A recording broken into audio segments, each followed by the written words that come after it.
Ayan, good morning mga kababayan. November 3, 2023. Ayan. Araw po natin ngayon is Friday morning. Ayan. 7:20 alas 7:20 ng umaga. Ayan. 52 kilos itong nakasalang itong pang-chop po natin o pang-retail. This Friday morning. Ayan. Long weekend, sabi nga nila. Ayan, ito na po yung ating pang-retail. Ayan. Kung titignan nyo mga kabayan, napakakinang 52. So yan yung inuhubog natin bago natin bilhin yung mga baboy natin. Inuhubog natin ng 1 hanggang 2 linggo para mapakain sila ng mga darak. Pero kung mapapansin nyo, itong baboy na to, malaki na para sa inyo ito dahil gawa nga ng magtataka kayo sa mga sinasalang namin malalaki. Pero yun 2 meters ang komponeto luwang itong sa pagitan nitong pader na to hanggang dyan magkabilaan, dulo sa dulo. Malalaki ito. Tingnan nyo kung mapapanood nyo yung mga ibang in-upload kong mga baboy na nililitsyon natin. Maliit, malaki. Makikita niyo yung mga performance nila. Ano? Kaya nga sabi ko sa inyo, ito yung mga stock po natin. Ano? So, ilang araw pa lang to mga kabayan na naka-stock. Pinapakain po natin ng darak at saka konting feeds lang para basa siya, binabasa natin. Kasi kung hindi natin basahin yan, hindi siya aalsa. Ayun, basang-basa yung mga pagkainan nila. Kasi kung dry feeding yan, ibig sabihin nun, may tendency yung mga balat o yung katawan ng mga baboy, madra-dry din siya. Hindi siya bibilog. Ayun, mapapansin niyo siya. Darak yan, yung mga at may kaunting pagkain at halong feeds. Ayan. Pero kung gusto nyong hindi gaano mag-adjust yung ating mga baboy, mostly na pinapa-mix natin sa darak yung starter. Medyo mabango kasi yung starter Kaya kung titignan nyo din ito mga to, mga high 4 na to Almost magti 3 weeks na sa akin to. Magti 3 weeks na. Pero nasanay na sila sa darak. Ayan. Ayan. Nakita nyo po. High 4 po to na backyard. Ayan po. So, palagi kong sinasabi, suriin ang mga nililitsyon. Ayan. Siguro ang mga timbang nito, likely mga 25 to 28 kilos sa buhay. Ayan. Nagre-range na ng 25 to 28 kilos. So, nasa medium size na sila. Ayan ito, dito naman tayo sa kabila. Ayan. Puti po ito. Ayan. Ito yung mga maliliit, small size. Ito, dito tayo. Ayan, kung mapapansin nyo to mga kababayan. Gumaganda na yung mga tiyan nila. Tingnan nyo. Ayan, malaki na po yung tiyan yan. Halos lumalaylay na o laglag na yung mga tiyan. So, ibig sabihin nun, lumalaki na yung fat or yung taba sa kanyang liempo or yung belly niya. Puti mga to mga bayan Ayan. Pero may lahing mistiso to. Yan. So, magto 2 weeks na rin sa akin mga to. So, sabi ko nga palagi, suriin at classify ninyo yung mga nililitsyon.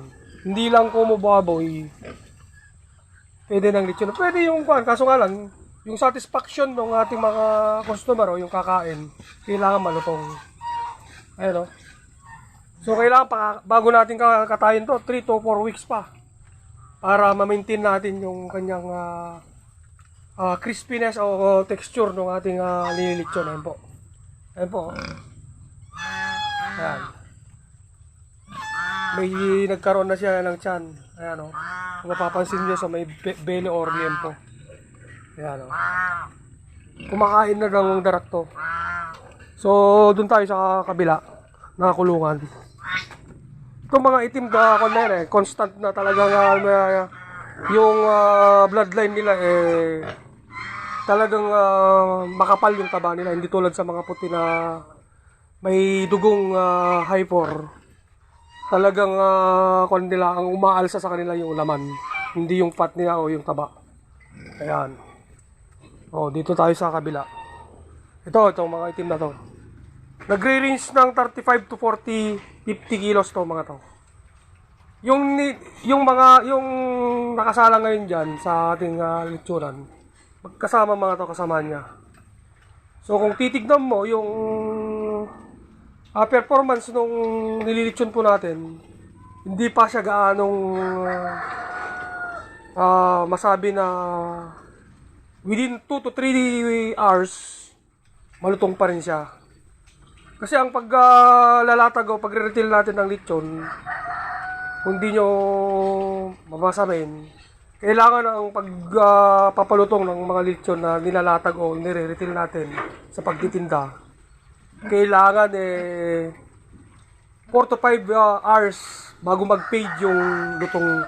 Pinakamababa, 4 to 5 hours ang lutong ng mga nililitsyon natin o nilalatag natin sa pagre-retail o pagtitinda o per kilo.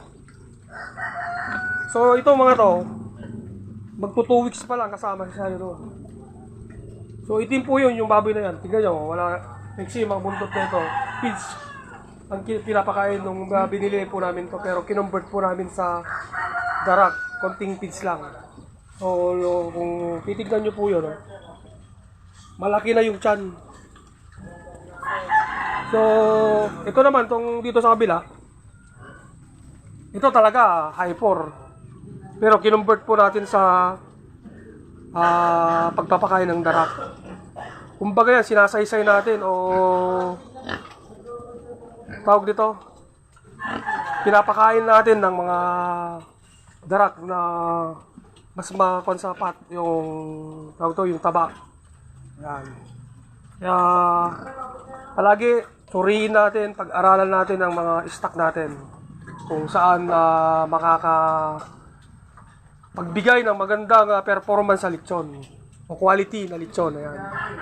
Ito talaga approximately ito, nung tinimbang po namin ito 62 kilos. So nandun na siya, nagre-range na siya ng nasa kulang 65 to 70. So kakatayin natin sa Sunday ito. So, November 3 tayo ngayon. November 3, Biyernes, araw ng Biyernes, 2023. So, yan. Abangan nyo yan, yung performance nito. Basta makapal yung balahibo niyan, talagang magandang performance yan. So, yun lang ang ating may share ngayon. Ayan.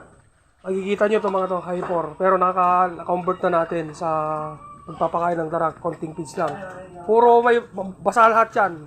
Para hindi manibago yung katawan nila. Magbibilog sila, kumbaga. Kasi kung kulang sa tubig yung mga baboy, talagang madadry yung mga katawan nila. Maniwala kayo sa hindi. Kung nasanay sila sa dry, hindi maganda. Maniwala kayo sa akin. Kailangan palagi basa yung pagkain nila. I-divert natin. So tignan nyo yung performance nitong ating nililitsyon ngayon. Magto 2 weeks pa lang to. Pero ibinigay niya na yung ganda nung hubog ng kanyang pagkakalutong o crispiness. Yan ang sinasabi nila. Ayan o. Napaka-quality. Ayan po. Ayan o. Kaya palagi, tandaan nyo palagi sa mga baguhan o yung mga naglilitsyon. Yan ang masasabi ko lang. Hindi lang kung baboy, pwede lang ilitsyon. Pwede natin ilitsyon, pero yung lutong na habulin natin, ayan o. Ayan po. Talagang masasabi natin napakaganda pagka pinakain natin ng darak. Ayan o. Makikita nyo naman po yan. So, thank you at sa mga hindi pa nakapag-subscribe at follow and share. Ayan, kung saan man umabot yung ating video na to, ilagay nyo lang po sa comment section ating munting vlog. Ayan, mag-subscribe na po kayo, mag-follow kayo sa akin para sa ganun, or share, like and share. Ayan po. Ayan, yan lang naman po yung may share ko tong araw ng Biyernes, November 3, 2023. Ayan. Thank you, Amir Samonte. Ayan. Jepoy's Native Lechon. Ayan. Sa aking kanya na yan. Ayan. Patunay na talagang ang sinasabi ko ay totoo. Ayan. May papulot kayong konting aral o aral sa paglilitsyon. Thank you so much. Ayan. Isang karangalan ko bilang isang natuto sa panonood din sa mga naglilitsyon.